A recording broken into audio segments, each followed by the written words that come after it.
दिनै दुलाराय बर' फरायसा आफाद आरो बर' थुनलाइ आफाद आरो दुलाराय बर' हारिमु आफाद खौसेयै बे काजलगावनि एबसु अफिसनि अडिट'रियामाव मोनसे बागुरुम्बानि सायाव मावबादा जादों आरो बेवहाय बिसेसके बाहागो लादों जे दुलाराय बर' हारिमु आफादजों थिसनजानाय बा सायख'जानाय रोंगौसा आरो बिथांमोननि बोसोनगिरि आरो बिथांमोननि चिफ इन्सट्राक्टरनिफ्राय लानानै गासै इन्सट्राक्टरफ्रा बे हाबाफारियाव बाहागो लादों।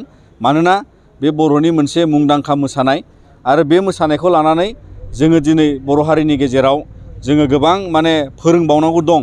बेखौ जोङो दिनै मोनदांनायजों आरो बेखौ गुवारै बांसिनै बावहाय जाहाथे जोंनि रोंगौसाफोरखौ लानानै आरो रोंगौसाफ्रा जाहाथे गोबां जायगायावनो बा गोबां ओनसोलावनो आसाम नाङैनो जाहाथे जोङो बेखौ साबसिननिफ्राय हामसिन प्रसार खालामनो हायो।